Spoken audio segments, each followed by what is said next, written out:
వినాయక చవితి రోజున వినాయక వ్రత కథ విని తలపై అక్షతలు వేసుకుంటే నీలాపనిందలు తప్పుతాయని పెద్దలు చెబుతారు. అసలు వినాయకుడికి నీలాపనిందలకు సంబంధం ఏంటి ఇప్పుడు తెలుసుకుందాం.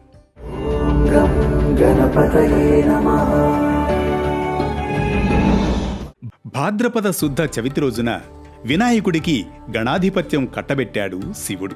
ఆ రోజున తనకు భక్తితో సమర్పించిన ఉండ్రాళ్ళు, కుడుములు, పిండి వంటలు, పండ్లను సుష్టిగా తిన్న వినాయకుడు నడవడానికి ఇబ్బంది పడుతూ కైలాసం చేరుకున్నాడు. వినాయకుని అవస్థలు చూసిన చంద్రుడు ఒకేసారి నవ్వాడు. రాజదృష్టి సోకితే రాళ్లు కూడా నుజ్జవుతాయని అంటారు. అలాగే చంద్రుని దృష్టి సోకి విఘ్ననాథుని ఉదరం పగిలి అందులోని ఉండ్రాళ్ళు, కుడుములు బయటకు వచ్చి అచేతనుడయ్యాడు. దీంతో ఆగ్రహిస్తుంది పార్వతీదేవి. పాపాత్ముడా, నీ దృష్టి సోకి నా కుమారుడు అచేతనంగా పడి ఉన్నాడు. కాబట్టి నిన్ను చూసిన వారు పాపాత్ములై నీలాపనిందలు పొందుదురుగాక అని శపిస్తుంది.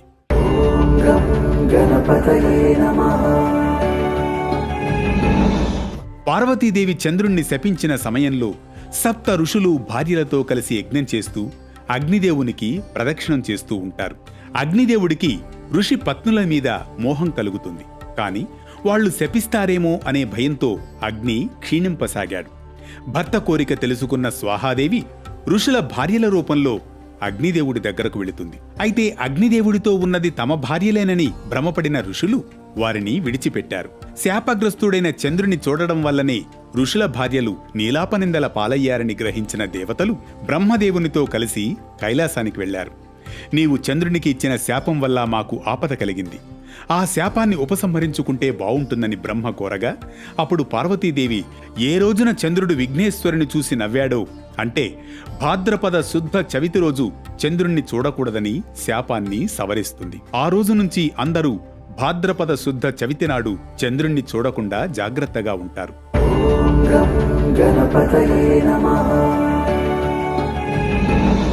వినాయక చవితి రోజున పాలలో చంద్రబింబం చూసిన శ్రీకృష్ణుడు కూడా నీలాపనిందల పాలవుతాడు. సత్రాజిత్తు అనే మహారాజు సూర్యోపాసనతో శమంతకము అనే మణిని సంపాదిస్తాడు. ఆ మణి రోజుకు 8 బారువుల బంగారాన్నిస్తుంది. అంతటి శక్తివంతమైన మణిని తనకివ్వమని శ్రీకృష్ణుడు కోరుతాడు. కాని సత్రాజిత్తు శ్రీకృష్ణుడి కోరికను తిరస్కరిస్తాడు. ఆ తర్వాత కొన్ని రోజులకు సత్రాజిత్తు తమ్ముడు ప్రసేనుడు ఆ మణిని ధరించి వేటకు వెళ్లాడు. అయితే అడవిలో ఉన్న ఓ సింహం ప్రసేనుడి వద్ద ఉన్న ఆ మణిని మాంసపు ముక్క అని అనుకుంటుంది. దాంతో ప్రసేనుణ్ణి చంపి ఆ మణిని తీసుకుని వెళ్లిపోతుంది. ఇదంతా తెలియని సత్రాజిత్తు శమంతకమణి కోసమే కృష్ణుడే తన తమ్ముణ్ణి చంపాడని కృష్ణుడిపై నిందలు వేస్తాడు. చవితి రోజున చంద్రబింబాన్ని చూసినందుకే ఈ పరిస్థితి వచ్చిందని భావించిన కృష్ణుడు అడవిలోకి వెళ్లి శమంతకమణి కోసం వెతుకుతాడు. ఒకచోట ప్రసేనుడి కళేబరం కనిపించింది. అక్కడి నుంచి సింహపు అడుగుజాడలను అనుసరించి వెళ్లాడు. ఒక ప్రదేశంలో సింహము, భల్లూకము పోరాడిన గుర్తులు కనిపిస్తాయి. ఆ తర్వాత శ్రీకృష్ణుడు భల్లూకపు కాలిజాడల వెంట వెళతాడు. అక్కడ గుహలో ఊయల తొట్టికి వేలాడుతున్న మణిని గమనిస్తాడు. ఆ మణిని అందుకునే ప్రయత్నం చేయగా భల్లూకం మీద పడుతుంది. అది సామాన్య భల్లూకము కాదు, మహాభక్తుడు, శక్తివంతుడైన జాంబవంతుడు.